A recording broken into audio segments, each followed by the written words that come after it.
কারণ মুখ্যমন্ত্রী তার চিরাচরিত অভ্যাস ছিল ভোটের দিনে 4টের সময় কালীঘাটের বাড়ি থেকে বেরিয়ে ভোট দিয়ে আত্মবিশ্বাসের সহিত আবার কালীঘাটে ফেরত যেত।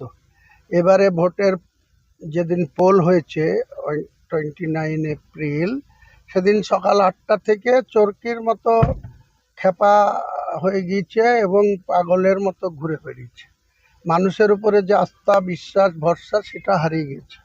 পাশাপাশি রাতের অন্ধকারে চলে যাচ্ছে মানে স্ট্রং রুমে আগলাইতে।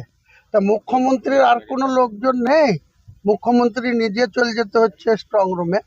আমাদের মতো লোক এখনো স্ট্রং রুমের ধারে কাছে যায়নি।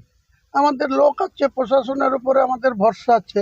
তা মুখ্যমন্ত্রী প্রশাসনের সর্বোচ্চ পদে বসে কখনো ইডির কাছে গিয়ে ফাইল ছিনতাই করতে যাচ্ছে, কখনো আবার স্ট্রং রুমে গিয়ে নাটক করছে। এসব নাটকের জবনিকা 4ঠা মে বাংলার মানুষ ওনাদের জবাব দেবে। কমিশনের উপর আপনাদের পুরো আস্থা রয়েছে? পুরো রাস্তা কমিশনার যেটা চ্যালেঞ্জ হিসেবে 2026 সালের বিধানসভা নির্বাচন কোনো রক্তক্ষয়ী ঘটনা ঘটেনি।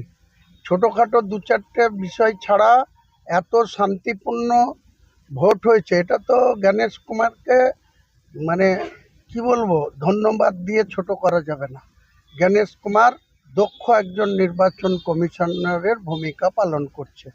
তার এই পদক্ষেপ, একবার টিএন সেশন যখন নির্বাচন কমিশনার ছিল তখন ভারতবর্ষের ইলেকশন কমিশনের কি ভূমিকা সেটা মানুষ জানতো।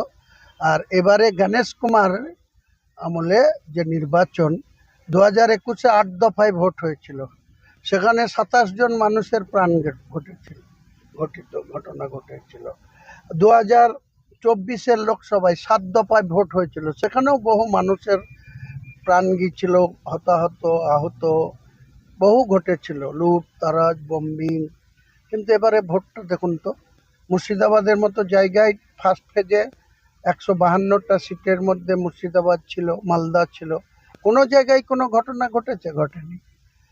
2-1টা বাদরামি করার চেষ্টা করেছিল নওদাতে, সে বাদরামিরাও জবাব পেয়ে গেছে। আগামী 4ঠা মে এরা ক্ষমতা হারাচ্ছে এবং ক্ষমতা হারানোর পর এরা কে কী করবে, ভাইপুত্র দুবাই যাবে আমি আগেই বলেছি, আর পিসিকে ওই যে ট্রাস্টকে দিয়ে জগন্নাথ ধাম করে